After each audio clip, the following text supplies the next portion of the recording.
Hi, I'm Etienne Louw. I'm the winemaker at Altygedacht estate in Durbanville, and yeah, we're going to be talking about our 2008 Pinotage, which has in fact been the first Durbanville Pinotage that was awarded the ABSA Top 10 award. We are inside the oldest part of our cellar building. These walls are over 300 years old, and these old wooden vats, 4,000 litre wooden vats that you see are over 90 years old, so there's quite a bit of history here. 2008 Pinotage was probably one of the easiest wines that I've ever made. The most critical part for us is to get the correct picking point. If we get that right, about 60% of our job is done.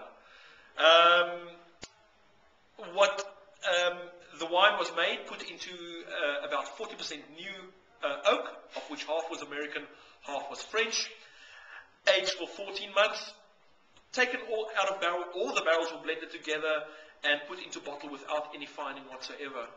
As I say, probably one of the easiest wines that I've ever made, and very typical of Durbanville terroir, softer, elegant tannin structure, but quite fruit driven.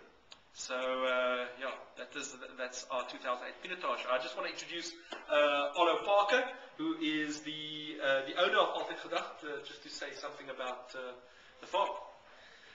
Yeah, thank you, Etienne. The farm was given out in 1698, and as with most of the farms in this area, and the first owner actually was a lady by the name of Elsie van Sierwaarde. And then the farm went through successive owners, and an interesting snippet of history is in the time of the Louw family. Old Count Lacasse was Napoleon's secretary, who went with Napoleon when he was banished to St. Helena, and then after a few months in St. Helena, I think the Count Lacasse had his young son with him, and he became ill, so the Count wished to return to Europe.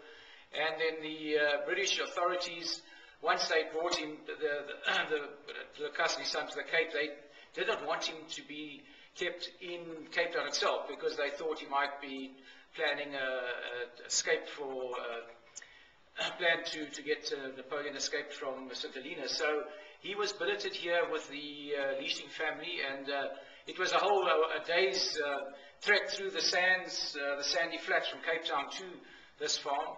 And the British thought, well, that was far enough away, so he wouldn't be able to mingle with anybody that was likely to help any possible escape plans.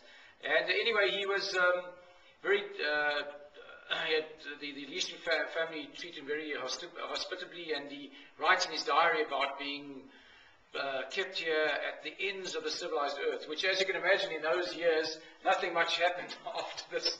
He was basically just bushveld, and there were still, I guess, at that stage, still wandering tribes of the Khoisan. And yeah, there were two things that really impressed the Count. Apparently, the biggest bull on the farm was called Napoleon, and the champion fighting cock was also Napoleon. So anyway, then our family, the Parkers, it was actually a family that was immigrating from England to Australia. And we still have the old diary, and the ship went via South America with the trade winds, called at the Cape.